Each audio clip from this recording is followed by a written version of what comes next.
जय हिंद साथियों, I hope आप लोग स्वस्थ और मस्त होंगे और अपने तैयारी में लगे होंगे। डियर फ्रेंड्स, आप लोगों ने वर्णमाला के प्रथम पार्ट को बहुत प्यार दिया, बहुत शेयर किया, सपोर्ट किया, इसके लिए धन्यवाद। आज हम लोग देखेंगे वर्णमाला के सेकेंड पार्ट को, और ये वीडियो देखने के बाद आप लोगों का वर्णमाला से कोई भी क्वेश्चन नहीं छूटेगा। तो जिन साथियों का आगामी दिनों में एग्ज़ाम है वह वीडियो को पूरा देखें और दोस्तों में शेयर करें। पहले वीडियो में हम लोग देखे थे स्वर को। वर्णमाला में जो 52 वर्ड होते हैं उनमें से बस 11 को देखे थे। इसमें हम देखेंगे 33 व्यंजन को और संयुक्त व्यंजन को जो 4 हैं, उच्छिष्ट व्यंजन को और अयोगवा को। इस वीडियो में हम लोग कंप्लीट कर देंगे। तो चलिए बिना देर के हुए देख लेते हैं। व्यंजन, व्यंजन किसे कहते हैं? जो स्वर और व्यंजन की सहायता से बोली जाती हैं उसे व्यंजन कहते हैं। तो इस तरह की परिभाषा भी आपको याद होना चाहिए। और व्यंजनों की कुल संख्या 33 है।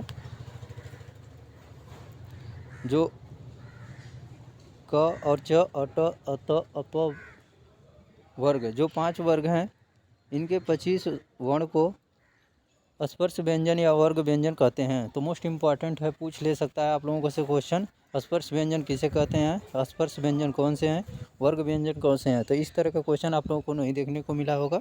तो डियर फ्रेंड्स, अगर ये मेरा प्रयास अच्छा लगे तो प्लीज़ आप लोग वीडियो को लाइक, सब्सक्राइब चैनल को और शेयर जरूर कीजिएगा। दूसरा देख लेते हैं। य व र लो को अंतस्थ व्यंजन कहते हैं, जिनकी संख्या 4 है। और स पिटफरुआ स, ह और स, ह को उसमें व्यंजन कहते हैं, जिनकी संख्या 4 है। तो ये सारे के सारे इंपॉर्टेंट फैक्ट हैं। चलिए नेक्स्ट देख लेते हैं। छ, त्र, ज्ञ, स्र को संयुक्त व्यंजन कहते हैं, जिनकी संख्या 4 है। संख्या भी याद रखना है और कौन कौन होते हैं ये भी याद रखना है। दूसरा देख लेते हैं, संयुक्त व्यंजन किनके संयोग से बनता है। तो मोस्ट इम्पॉर्टेंट है, ये देख लें।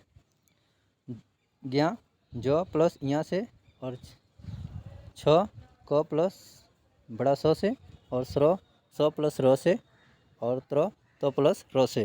तो ये इम्पॉर्टेंट है। और सबसे इम्पॉर्टेंट, ये वेरी मोस्ट इम्पॉर्टेंट ट्रिक करेंगे।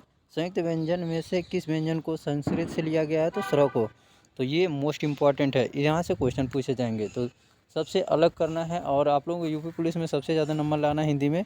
तो इन चीज़ों को या नोट डाउन करना है, जो एक एक पॉइंट जो इम्पोर्टेंट है। ये इस क्वेश्चन आएगा, जो सब नहीं जानेंगे और आप जानोगे तो आगे आप आ जाओगे और आपको वर्दी मिल जाएगी। चलिए नेक्स्ट देख लेते हैं। य और व को अर्ध स्वर कहते हैं, जिनकी संख्या 2 है। और ड, इया, ड़, न, म को पंचमा अक्षर या नासिक या अनुनासिक वर्ण कहते हैं, इनकी संख्या 5 है। तो मोस्ट इम्पॉर्टेंट है ये आपके लिए। चलिए नेक्स्ट देख लेते हैं। र को लुंठित व्यंजन कहते हैं, इनकी संख्या 1 है। ल को पार्श्व व्यंजन कहते हैं, इनकी संख्या 1 है। ड और ढ को उच्छिष्ट व्यंजन कहते हैं, इनकी संख्या 2 है। उच्छिष्ट व्यंजन पूर्णतः हिंदी में विकसित वर्ण है। तो मोस्ट इम्पॉर्टेंट है, ये पूछा जा सकता है कौन सा व्यंजन है जो हिंदी में विकसित वर्ण है। तो इस तरह के ऑप्शन दे देंगे आपको, उसमें रहेगा ड और ढ भी। तो ये याद रखना। आगत व्यंजन किसे कहते हैं?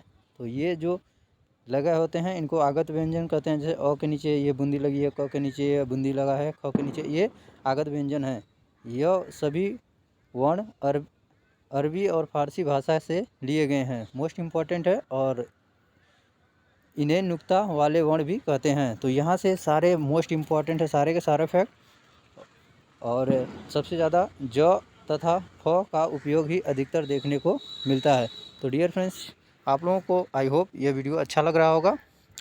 तो प्लीज़ आप लोग सपोर्ट कीजिएगा, दोस्तों में शेयर ज़रूर कीजिएगा। चलिए नेक्स्ट देख लेते हैं।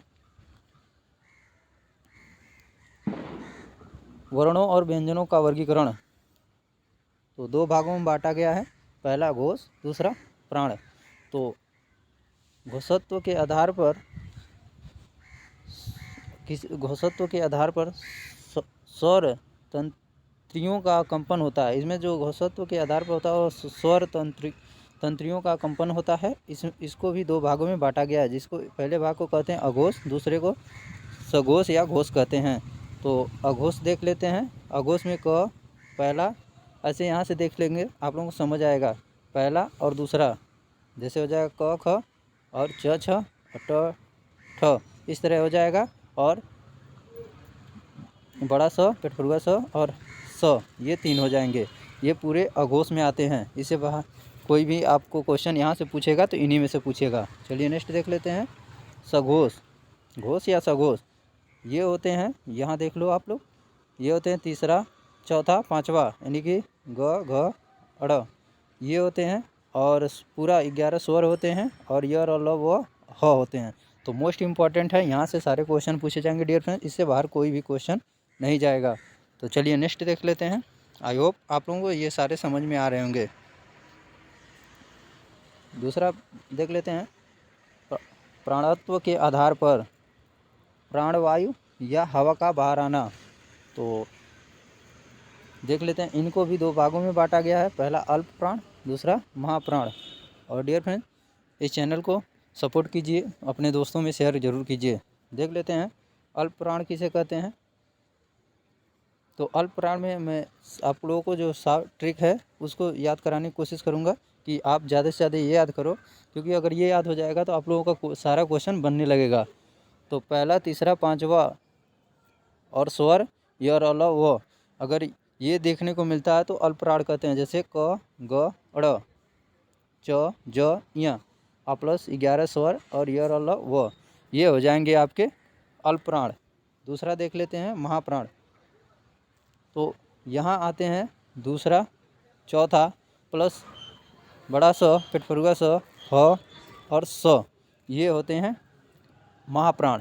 तो मोस्ट इम्पॉर्टेंट है आप लोगों के लिए। और जो दूसरा होता है ख और चौथा होता है घ, तो इस तरह ये देख लेंगे।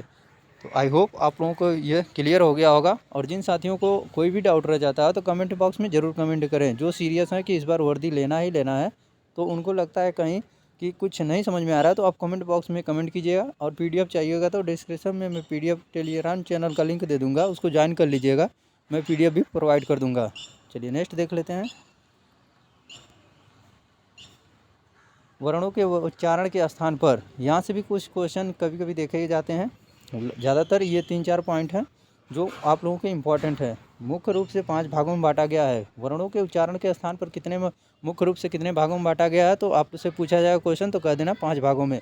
तो पहला हो कंठ वर्ण, क वर्ग हो जाएगा, क ख ग घ अंगा, और इसमें आ जाएंगे अ आ ह और विसर्ग अह।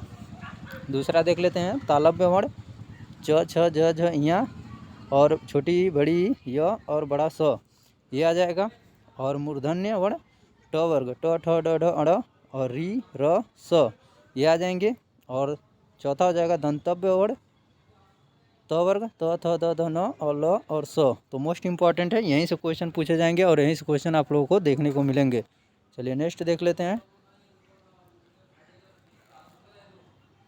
कंठ तालव्य वर्ण ए और ए आते हैं, और कंठोष्ठ वर्ण ओ और औ आते हैं, दंतोष्ठ वर्ण वो आते हैं। तो डियर फ्रेंड्स ये सारे के सारे इंपॉर्टेंट फैक्ट हैं और इसके बाहर कुछ भी क्वेश्चन नहीं पूछा जाएगा।